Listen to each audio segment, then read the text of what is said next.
আমার রাজ্যে আমি রাজা, এই রাজ্যে নাই কোনো রানী। আর এই যে রাজা আসতে যদি রানী থাকতে মনে বাতাসি কইরাই কল পাইতো না এমনি। দর্শক, আমরা আপনাদেরকে দেখানোর চেষ্টা করছি রাজীব শাহর রাজবাড়ি।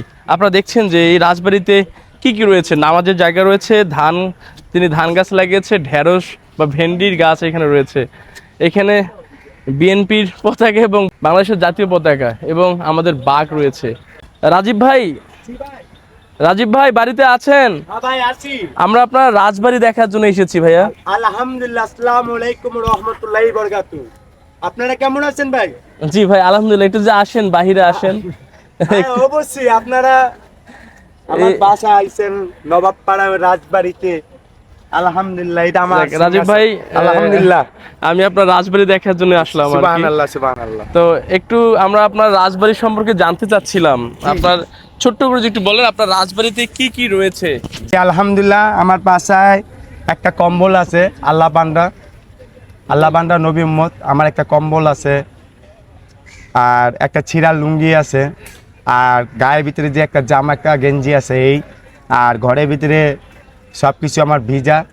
হ্যাঁ, এই ভিজা উপস্থায় আমি আমার আল্লাহর কাছে শুকরিয়া রাব্বিল আলামিন দরবারে আলহামদুলিল্লাহ। আর এই যে আমার ঘর, এখানেতে আমি বসি। এই চেয়ার বসলে আমার এক্সট্রা একটা ভিতরে জাকন্ন ওঠে যে আমার রাজ্যে আমি রাজা, এই রাজ্যে নাই কোনো রানী। এই রাজ্যে শুরু থাকে পূজা। তাদের নিয়ে আমার স্বপ্ন, তাদের নিয়ে আমার বাস্তব। দেখো না আমার নবাবপাড়া, আমার এই ছোট একটা রাজবাড়ি। আর এই যে রাজা আসতে যদি রানী থাকতে মনে বাতাসি কইরাই কল পাইতো না এমনি। আই হায়, এত মহব্বত সুখ কই রাখ। আবার সামনে খাওয়ানো আগে দিত, নেন না, না গেলে তো আর গুচ্ছাও করতে হবে। রাজা এই তো অভাব, রাজ্যে রাজাই আছে, রানী নাই, বাতাস দেওয়া মানুষ নাই। আপনারা দোয়া করেন আলহামদুলিল্লাহ। না, আমি ইন্ডিয়া কেন হবো, আমি বাংলাদেশি। আমি ইন্ডিয়ায় গিয়েছি। হরদী পার্কে একটা পবিত্র কালীমা মন্দির থাকতে পারে, আমার আল্লাহকে পবিত্র নামাজ স্থান জায়গা হবে না? যাক আলহামদুলিল্লাহ, আলহামদুলিল্লাহ। কিছু ভালো ভালো কাজে উছিলাই তো ভালো হয়। ওতে আশা করি আমার আল্লাহও খুশি হচ্ছে। হ্যাঁ, এই যে যেরকম আমার নামাজ এসে রে, যেরকম ফুল, হ্যাঁ আল্লাহ কি নিয়ামত। হ্যাঁ, যখন এই যে এটি ফুটবো আরও সৌন্দর্য লাগবে, চতুর্থে ফুল ফুটলেই আরও সৌন্দর্য লাগবে। যেমন এই যে আমার ভেন্ডি, ধান, হ্যাঁ, যেটা ঢাকা শহরদ্বীপ পার্কে আলোচিত্র ধান আমি চাষ করে দেখাই দিচ্ছি। এই যে ধান, আল্লাহর রহমতে আপনাকে দোয়ায়, হ্যাঁ আপনারা আমার জন্য দোয়া করবেন, কাজটা অনেক সুন্দর করি। আর এটা বিবন ধারণে পাতা দিবে অনেক ধরনের রং। এখানে এই যে আমার শাসনা আছে, হ্যাঁ, আবার এই যে আরেক জাত আছে, এখানেও ধান লাগানো আছে।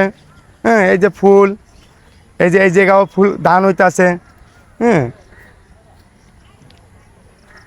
যেমন এই যে বাংলাদেশ পতাকার লোকে আপনার গেন্দা ফুল, আল্লাহ পবিত্র, এই যে গেন্দা ফুল ফুটতেছে, এই যে ফুটতে ফুটতে, হ্যাঁ আল্লাহ নিয়ামত।